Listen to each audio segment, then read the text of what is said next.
Well, hello, everybody. It's Dacia Moore from Gateway of Hope coming to you. And I am just so happy to introduce to you one of our therapists. We are celebrating Black History Month, February 2022. And I thought this would be a good chance for you to meet a couple of our African-American therapists. And today I'm introducing you to Vonetta Blk. Hi, Vonetta. Well, hello, good afternoon, Dacia. Well, Vonetta has been with Gateway of Hope since 2017. Tell us a little bit about why you have been with Gateway of Hope these many years and what keeps you with us. I would honestly say it's a combination of both the staff and the women that I serve. Speaking towards the staff, they are a very supportive community. I feel that I can be authentic professionally and personally with them as we navigate serving. The mission of Gateway of Hope is to empower women and to give them hope. And the clients are just rewarding. I typically tell them I learn just as much from them as they learn from me. And I'm always inspired by the resiliency of the women within the many roles and functions that they play in their lives. And so it's just really been truly a blessing to my life to be here for. And you are a blessing to us. So we are glad to have you. So tell us a little bit about your background. Tell us about yourself. So I graduated from Howard University as an occupational therapy is one of my professions, and a licensed marriage and family therapist that I graduated from at Friends University in Wichita. So those are the two professions that I currently serve in. And then I'm married to my husband of 22 years and have 4 lovely adult children. And so that's a little bit about myself, who I am. Okay, how does your OT, occupational therapy training, how does that intersect with the work you do at Gateway of Hope, helping women? So it actually coincides with the theme too of one of ours at Gateway of Hope, which is mind, body, and spirit. And as occupational therapists, we have been trying to view women and just individuals specifically holistically. And so as we are looking at that and how well people are able to function in their roles, with Gateway of Hope and women we're serving, we know that they have a whole diverse area of roles that they navigate, mother, sister, wife, even. So we work to establish them being able to function in those roles great.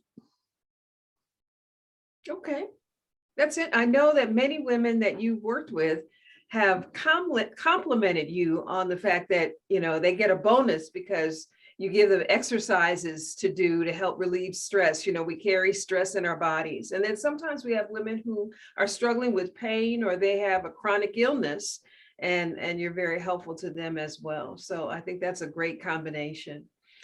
So we're celebrating Black History Month. To me, it's a natural to highlight our African-American therapists, you being one of them. So tell us, what do you see as in terms of the need for therapy in the African-American community? Well, I definitely think it is very needed in our community, just because for one thing, we struggle with sometimes access and affordability that impacts our community, and also just some of the cultural things that we navigate as far as how we feel and view about therapy and what it means to us as far as our narrative goes. And so for me, it's very important as a person that is African-American to be out in the community, to allow those other people to know that there's someone that looks like them, that understands their experience to some extent, and to be able to relate in that community, and that there is hope through a third entity that can help them navigate the stressors in their lives, to be supported in a safe environment, and to work towards solutions. Absolutely. Well, I know that faith is a big part of what we provide at Gateway of Hope in terms of our faith-based counseling. We certainly let women lead us. We don't proselytize. We ask them at the very beginning, you know, do you want to use your faith in your healing? Do you find among African Americans that they are more prone to want to use their faith, or less prone, or about the same as some of the Caucasian clients you've had? I think in my experience, I've actually had both. I will say maybe a little bit more towards having some faith-based foundation that they want to pull up for strength, encouragement. But as you said, if they are wanting that in the session, then I'm definitely willing to provide it, because that's one of the places that I derive my strength and courage to live in a life that has so many things that come our way as obstacles. But I think I've seen actually both, people that are definitely attentive to wanting to have that included in session, and then some that just really want to stay more of a worldview and want just specific skills to use to navigate their situation. Okay. So speaking of that dichotomy and the differences that we see in the faith, are you see any differences, or what differences have you noticed in working with African American clients as opposed to working with your Caucasian clients? Okay. And I guess I would like to start off with some of the similarities I probably Okay. could as well, Yeah. and then kind of speak to something that I would see definitely as a difference. So, especially with women here at Gateway of Hope, because as women, we just carry a lot on our shoulders. So, we're typically the person that will put us, if we had a ladder, at the bottom rung on the ladder. And so everyone has to go first. We're nurturers, we're providers, and that caring spirit. So when I see different women and even all races, not necessarily just African American and white, but since we're speaking to that culture, that those things that we have to navigate, the anxiety that might go with all of that pressure, even the sadness or depression that may be experienced, that really can be pervasive in both of those races or communities of people. One of the things that I do see that probably comes in more of play in session is probably when we talk about race and just how that impacts our lifestyles as African American women. And especially with our African American women and the strong Black woman narrative that, we don't always have space to be vulnerable and sit in those emotions that can cause some type of discord in our lives. It's kind of like we have to pull our big girl panties up and we have to keep strutting and move on. And we don't have that space to be able to have an outlet for that sometimes, because then we're expected to be strong and to take on and resilient. And that's okay. Those are wonderful characteristics, but we also need a place to say, gosh, this is hard. I need some support, and to have a village pour into us as well. And so we definitely have to navigate that and be okay to, in a therapy session, allow that African American woman who might struggle with that theme in their life to be able to say, it's hard. And I know there's some things that I might need to do to keep trotting along, but I need to also be able to exhale and take care of myself as well, and be able to express the things that I need. And that's okay too. That's okay too. All right. That is very interesting. Very interesting. So can you give us kind of end up with a story of maybe a success or a challenging client that you've worked with here at Gateway of Hope? Yes, gosh, I have so many. But if I really want to hit on what we were talking about with the Black history narrative and just dealing with just some of our women here that navigate underneath that umbrella, I remember a woman that was in a marriage for maybe like 20 years, and her family of origin taught her that, emotions really didn't have this place to be safely expressed, navigated, even, in a place where, you are okay to share that with people that you're in a relationship with, and that is okay again. And so as we were navigating the relationship with her husband, and we actually did, sessions, numerous on just emotional intelligence, really kind of was a theme of that.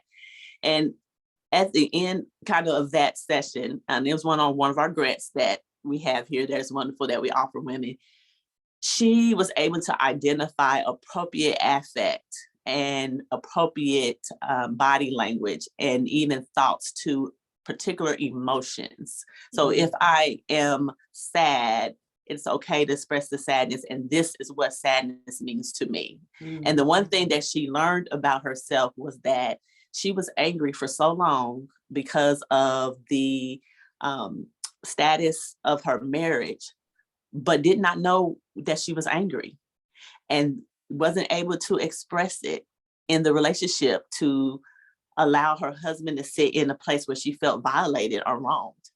But at the end of that, was able to identify with that emotion and be able to begin the process of having the appropriate conversation to let her husband know how she was feeling about things that had transpired. And for me, that's what I look forward to with breakthroughs that, Yeah. wow. Wow. So tell me this, if she didn't recognize that she was feeling angry, what label did she put on it? It What did she became call it? numb. It was this numbing, disengaging type of feeling. And so it's exploring about, well, what may be causing that? Because what is causing the disengagement? What are we feeling? Can we even talk about it? Because what we do as all women, but definitely African-American women, you see, we stuff it in. We deal with it. You figure it out. And I know for me, as I'm getting older, in my African-American woman mentality as well, I feel like I need to share that with you. So my husband, I need to let you know. my husband gets to know that about me now. It's like, oh, I'm not going to stuff this in, figure it out, just deal with it in Vonetta herself. You get to share in this experience with me, and we work through it together.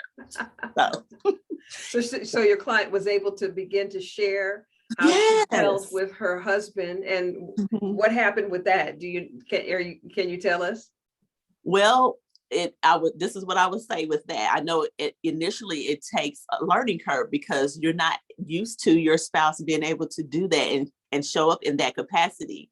But as that part of her came out, he was able to then be a container to hold that and see that, oh, wow, this is something that we hadn't discussed in this manner at all. And so now trying to be open to that being a place where we can heal and even grow in our relationship now, because I get to hear and see you. I get to hear and see you authentic. Yeah. Oh, that's beautiful. What a nice story. What a great place, or a better place of liberty. I know it's a work in progress. I don't know how long ago this was or how her relationship is doing, but how liberating that is to be able to put a word to how you feel and to share with your partner. And they don't have to fix it, but it's important to share it so that you understand me and see me, like you just said. Oh, yeah. Absolutely. I think we need those platforms, and that's what Gateway of Hope does. And like I said, one of the reasons I continue to be a part of this wonderful, I think, ministry is what I call it when I'm describing it to others. It's a ministry, that we give that to our women that come through those doors where they feel like they're not in this by themselves, and that we have people who are willing to support them and be their village on this journey in life that has so many things that come, out of it that provide obstacles for us. But you're not in it alone. There is still hope. There's a gateway to that, and God uses us as a conduit. Yay! Yay! Well, Vonetta, thank you for sharing. It has been a pleasure to get to know you along this journey. And I'm sure you've been a blessing to many women. We are here for such a time as this. So if you are inspired by Vonetta's story, you want to reach out to her or reach out to Gateway of Hope, you can go to our website, gwhope.org, where you can learn more about Vonetta. She's got several specialties, and not only does she work here at Gateway of Hope, but you do some other things in the city, don't you? Yes, I do. So I am definitely in a part of a Greek organization, which is Delta Sigma Theta. Also, I am involved in my church community, definitely in the marriage and family ministry there, because God has given me that gift. So I do that, and like to participate in, like, one of the things I'm doing coming up is a career fair for younger students to learn about different career opportunities. And I'm going to share counseling as a profession. So that would be exciting. Good. Well, thank you for your time, Vonetta. It was wonderful to get to know you. And we look forward to great things from not only Gateway of Hope, but from you as well. All right. Well, thank you. It was a pleasure. All right. Bye-bye. Bye.